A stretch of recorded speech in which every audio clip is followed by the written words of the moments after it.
UP triple S C JE 2016 रणनीति जेनिक JE a study पर। हेलो एवरीवन, वेलकम टू जेनिक JE a study. UP triple S C JE, जैसा कि आप सभी को पता है कि उसकी इन्होंने एग्जाम डेट भी रिलीज कर दी है और 19 दिसंबर को आपको इसका पेपर देना है। क्या आप इसकी तैयारी कर रहे हैं? क्या आप सही गाइडलाइन में हैं? क्या आपने स्ट्रेटजी बनाई इसकी? क्या आपने इसकी रणनीति बनाई? समय बहुत कम है और चैलेंज बहुत बड़ा है। UP triple S C JE में अपनी एक सीट पक्की करनी है। कैसे किया जाए? आपकी सक्सेस का रास्ता जेनिक जेई ए स्टडी से हो करके जाता है। तो देखते हैं हम लोग लास्ट टाइम जब इन्होंने इसका ऑफिशियल सिलेबस रिलीज किया था, उसके अकॉर्डिंग आपको कैसे कैसे जो है रणनीति बनानी है और कौन कौन से ऐसे पॉइंट्स हैं जो आपके वीक हैं उनको स्ट्रॉन्ग करना है। तो चलिए टाइम बिना गवाए हुए, बिना देर किए हुए चलते हैं ऑफिशियल सिलेबस पर माय डियर। ये देखिए, आप सभी को पता होगा कि इन्होंने ऑफिशियल सिलेबस रिलीज किया था और जिसमें इन्होंने साफ साफ कहा है कि अतः आयोग के उक्त विज्ञापन संख्या 28 परीक्षा 2016 के अंतर्गत आवेदन करने वाले समस्त अभ्यर्थियों को एतद द्वारा सूचित किया जाता है कि सम्मिलित अवर अभियंता एवं उप वास्तविक सामान्य चयन प्रतियोगितात्मक परीक्षा 2016 सेकंड, जी हाँ 2016 सेकंड के अंतर्गत विज्ञप्ति विभिन्न विभागों के रिक्त पदों पर चयन हेतु लिखित परीक्षा का परिआयोजन, लिखित परीक्षा की परीक्षा योजना एवं पाठ्यक्रम संलग्न है। ठीक है, ये आप देख सकते हैं कि इसका ऑफिशियल सिलेबस इन्होंने बताया था आपको, जो है काफी टाइम पहले, जिसके ऑफिशियल सिलेबस में इन्होंने बताया था कि भैया पेपर आपका दो पार्ट में होगा, एक पेपर 1 में होगा और एक पेपर 2 में होगा। पेपर 1 में आपका नॉन टेक्निकल पोर्शन पूछा जाएगा, जिसको दो भागों में भी फिर से इन्होंने सब विभाजित किया है, उप विभाजित किया है। पहला भाग एक जो कि सामान्य हिंदी और अंग्रेजी का होगा, 50 क्वेश्चन, निर्धारित अंक 100, मतलब एक क्वेश्चन 2 मार्क्स का। ठीक है, समय अवधि पूरे प्रश्न पत्र एक के लिए 2 घंटे की होगी, जिसमें से भाग 2 आपका उसमें सामान्य बुद्धि परीक्षण आपका तथा सामान्य जानकारी एवं सामान्य कंप्यूटर ज्ञान पूछा जाएगा। 100 क्वेश्चन इसमें भी आएंगे और हर एक क्वेश्चन 4 नंबर का होगा। इस तरह से इसका अंक जो है 400 हो जाएगा। टोटल 4 और 1 500 हो गए केवल और केवल आपके प्रथम प्रश्न पत्र के लिए। द्वितीय योग की बात करें तो टोटल 150 क्वेश्चन हो गए और निर्धारित अंक 500 हो गए आपके पास। प्रथम, उसके बाद द्वितीय प्रश्न पत्र में आपका पूरा आपका टेक्निकल था। अगर आप सिविल डिसिप्लिन से हैं तो सिविल के लिए, इलेक्ट्रिकल डिसिप्लिन से हैं तो इलेक्ट्रिकल, जिस भी डिसिप्लिन से हैं उसके अकॉर्डिंग वो उस आपके डिसिप्लिन से 125 क्वेश्चन पूछे जाने हैं और 500 मार्क्स आपको मिलेंगे इसके लिए माय डियर। ओके, इसके लिए भी समय अवधि 2 घंटा आपको निर्धारित की गई है। अगर दो प्रश्नों का महायोग देखा जाए तो 275 और पूर्णांक देखे जाए तो 1000 आपको दिए जा रहे हैं। अब प्राप्तांक इसमें से कितना हमें अर्जित करना है, ये हमारी मेहनत पर डिपेंड करता है। उपयुक्त परीक्षा हेतु नेगेटिव मार्किंग, ऋणात्मक अंक भी दिए जाने का भी प्रावधान है माय डियर, जो कुल 1/4 मतलब 25% होगा, यानी 1/4 की 0.25 नेगेटिव मार्किंग होगी। अब पाठ्यक्रम में सामान्य हिंदी में इन्होंने बताया साफ साफ कि भैया प्रथम इस सामान्य हिंदी में अभ्यर्थियों से हिंदी भाषा का ज्ञान और उनकी समझ एवं लेखन योग्यता के परीक्षण हेतु प्रश्न पूछे जाएंगे। यह प्रश्न पत्र माध्यमिक शिक्षा परिषद उत्तर प्रदेश के हाई स्कूल परीक्षा के स्तर का होगा। सामान्य अंग्रेजी से बात करें तो इस प्रश्न पत्र में अभ्यर्थियों से अंग्रेजी भाषा का ज्ञान तथा उनकी समझ एवं लेखन योग्यता के परीक्षण हेतु प्रश्न पूछे जाएंगे। यह प्रश्न पत्र माध्यमिक शिक्षा परिषद समझ गए होंगे आप, उत्तर प्रदेश के हाई स्कूल परीक्षा के स्तर का होगा। भाग 2 में इसी प्रथम प्रश्न के पत्र के सामान्य बुद्धि परीक्षण में इस प्रश्न पत्र का उद्देश्य किसी नई परिस्थिति को समझने, उनके विभिन्न तथ्यों का विश्लेषण, पहचान करने और तथा तर्क करने की योग्यता को मापना है। अतः इस प्रश्न पत्र में अनुदेशों को समझने, संबंधों, योग्यता, संगताओं का पता लगाने, निष्कर्ष निकालने और इसी प्रकार की बौद्धिक क्रियाओं पर आधारित प्रश्न होंगे। बात आती है सामान्य जानकारी की, सामान्य कंप्यूटर ज्ञान की।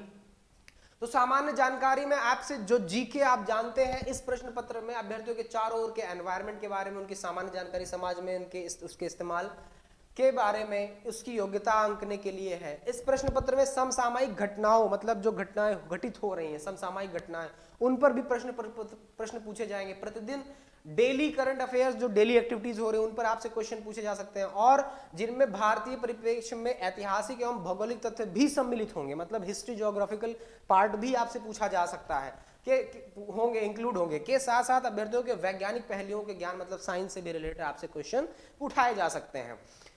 ठीक है, ये चीजें आपके सिलेबस में है। सामान्य कंप्यूटर ज्ञान की बात करें तो सामान्य कंप्यूटर ज्ञान इस प्रश्न पत्र में peripheral device, number system, memory, internet, modern operating system, भाषाएं, MS office, MS word, MS excel, email से संबंधित प्रश्न पूछे जाएंगे। यूपी ट्रिपल एससी जेई के सिलेबस के एक एक शब्द को, एक एक अक्षर को आपको मिस नहीं होने देना है, क्योंकि सभी से क्वेश्चंस अक्सर पूछे जाते हैं। जो है ऐसा कोई टॉपिक नहीं होता कि जिससे ये क्वेश्चन ना देते हो। ओके, तो इनके एक एक वर्ड को, एक एक अक्षर को आप इग्नोर मत करिएगा, इंक्लूड करिएगा।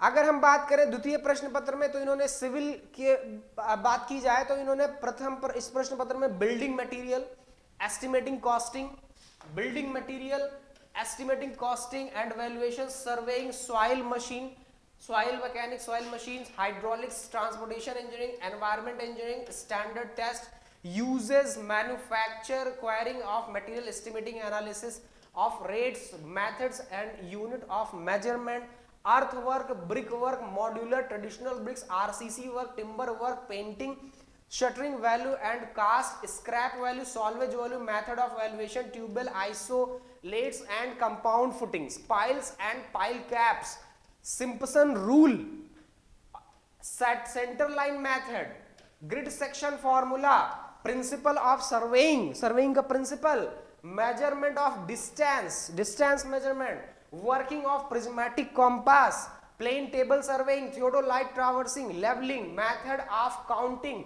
Temporary and permanent adjustment of dumpy level, जो कि आपको पढ़ाया जा चुका है। सारी चीजें मैं पढ़ा, मतलब सर्वेइंग में सारे इसके टॉपिक्स कवर अप किए जा चुके हैं लगभग। Earthwork calculation, surveying equipments, origin of soil, phase diagram, defense wide ratio, water content, ISI। आगे बढ़ते हैं हम लोग। ओके,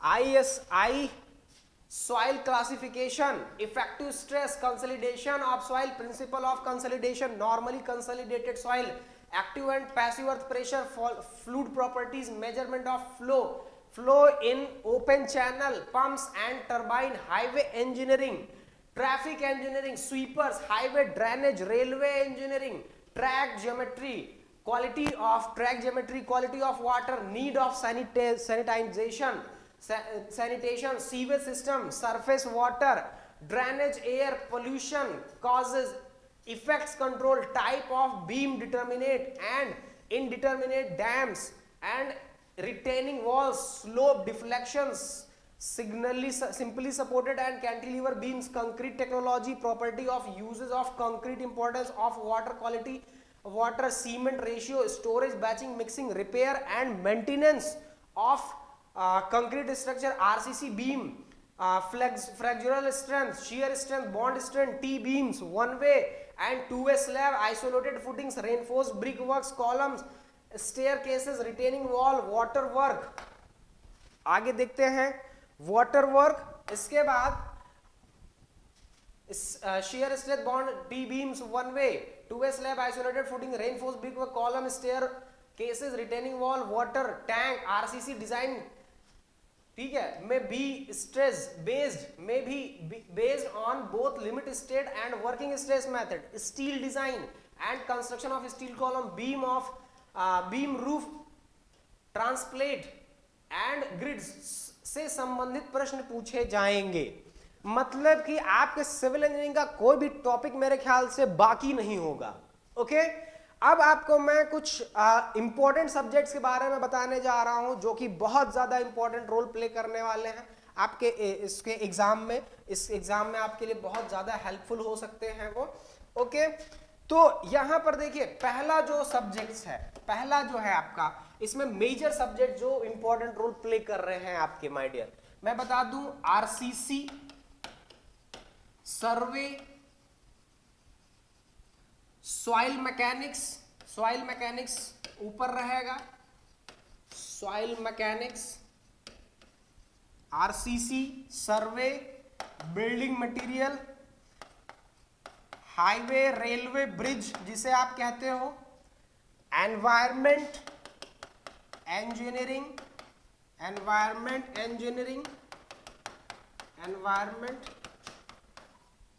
इंजीनियरिंग और आपका ये SOM, and the last one is hydraulics, आपका ये हाइड्रोलिक्स। इसके अलावा एक और इंपॉर्टेंट सब्जेक्ट्स है जो इसमें आपको बहुत हेल्प करेगा आपके सिलेक्शन में माय डियर। टेक्निकल पोर्शन की मैं बात कर रहा हूं, आपका estimating and costing, yes my dear, estimating and costing and valuation, yes my dear, जिसमें आप scrap value, sinking fund and valuation सारी चीजें आप पढ़ते हो। अब बात आती है कि भाई ये तो आपको पता है कि ये पूछे जाएंगे, अब इसके लिए स्ट्रेटेजी क्या है? इसके लिए स्ट्रेटेजी आपको बता दें कि देवेश सर मॉर्निंग में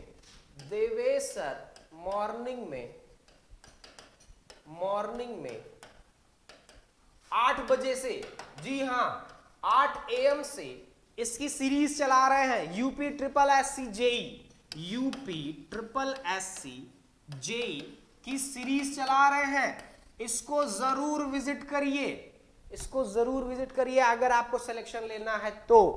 आरसीसी की क्लासेस हो चुकी हैं, सॉइल मैकेनिक्स आपको पढ़ा दिया गया है, आरसीसी की क्लासेस हो चुकी है, सर्वे मैंने पढ़ाया है, बिल्डिंग मटेरियल भी पढ़ाया जा चुका है, एचआरबी भी पढ़ाया चुका है, सोम, हाइड्रोलिक्स, ये सारी चीजें आपको पढ़ाई जा चुकी हैं। ठीक है, कुछ एक आध टॉपिक बचे होंगे तो वो भी कवर अप कराया जाएगा। Estimating and costing and valuation, इसकी क्लासेस करंट में चल रही है ना, इसकी क्लासेस करंट में चल रही है माय डियर, तो इसको इग्नोर मत करिए, ज्यादा से ज्यादा लोग जुड़िए, सीरीज को ज्वाइन करिए। Estimating costing and valuation by Aditya sir class चल रही है, बाय आदित्य सर क्लास चल रही, इसको जरूर ज्वाइन करिए। और इन सभी सब्जेक्ट से मिक्स्ड क्वेश्चन सीरीज मॉर्निंग में 8 बजे चल रही है यूपी ट्रिपल एससी जेई के लिए। ठीक है, तो इस सीरीज को ज्वाइन करना मत भूलिए, ये आपकी सक्सेस का रास्ता जेनिक जेई एई स्टडी से होकर जाता है। ठीक है, इसी तरह के यूजफुल वीडियोस, यूजफुल इंफॉर्मेशन आप सभी के लिए लेकर आता रहूंगा, जब तक है जान। Thank you everyone, thank you so much.